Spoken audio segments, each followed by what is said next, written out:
Hi friends, నార్వేలో ఎలా ఉంటుందో చూడండి. మంచు టైంలో అంటే నార్వేలో మంచు చాలా ఎక్కువ రోజులు పడుతుందనమాట. వీటన్నిటి గురించి తెలుసుకుందాం.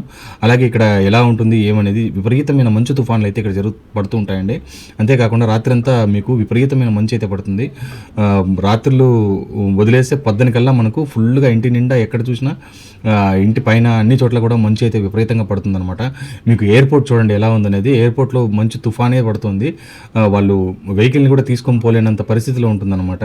చాలా వరకు వెహికల్స్ నీకు ఫ్లైట్స్ అన్నీ ఆఫ్ చేస్తారు. అలాగే జనాల్ని కూడా వీళ్ళు స్టాప్ చేస్తారనమాట. చూస్తున్నారు కదా మీరు ఎలా ఉందనేది. ఎందుకంటే ఒకవేళ వాళ్ళకు క్లైమేట్ అనుకరించకపోతే వాళ్ళు ఖచ్చితంగా దాన్ని ఆపేస్తారనమాట. ఇటువంటి ఇబ్బందులు అయితే ఉంటాయి. అలాగే మనం శీతాకాలంలో మనకి ఇక్కడ ఉష్ణోగ్రతల గురించి మాట్లాడుకుందాం. ఇక్కడ చూసుకుంటే మనకు ఉష్ణోగ్రతలు చూసుకుంటే 0 డిగ్రీస్ కంటే తక్కువగా ఉంటుందండి. ఉత్తర నార్వేలో అయితే కనుక -10 డిగ్రీస్ నుంచి -20 డిగ్రీస్ వరకు అయితే పడుతుంది. ఇక్కడ సాధారణంగా నవంబర్ నుంచి మార్చి వరకు వింటర్ సీజన్ అయితే ఉంటుందండి. యాక్చువల్గా మిగతా అన్ని చోట్ల డిసెంబర్ టు ఫిబ్రవరి వరకే ఉంటుంది. కానీ ఇక్కడ వచ్చి నవంబర్ నుంచి మార్చి వరకు అంటే 5 నెలలు ఇక్కడ విపరీతమైన మంచు పడుతుందండి. రోడ్లు, ఇల్లు, కొండలు అన్నీ తెల్లగా మారిపోతాయి. అంతేకాకుండా పగలు రాత్రి చూసుకుంటే శీతాకాలంలో పగలు చాలా తక్కువగా ఉంటుంది. ఉత్తర నార్వేలో అయితే కనుక పోలార్ నైట్ ఉంటుందన్నమాట. అంటే కొన్ని రోజులు సూర్యుడు కనిపించాడు.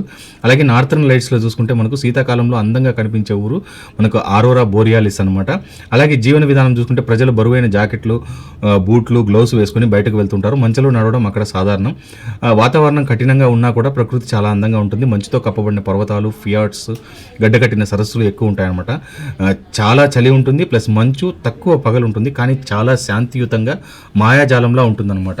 అంతేకాకుండా మనకు చివరి భూమి అనేది ఇక్కడనే ఉంటుందండి. మనకు నార్వేలోనే చివరి భూమి అయితే ఉంటుందన్నమాట. అంటే భూమి ఎండింగ్ తర్వాత అక్కడి నుంచి మొత్తం సముద్రం అయితే ఉంటుందన్నమాట.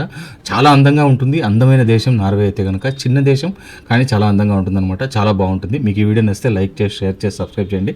మీ అభిప్రాయాలు నాకు కామెంట్స్ రూపంలో తెలియజేయండి.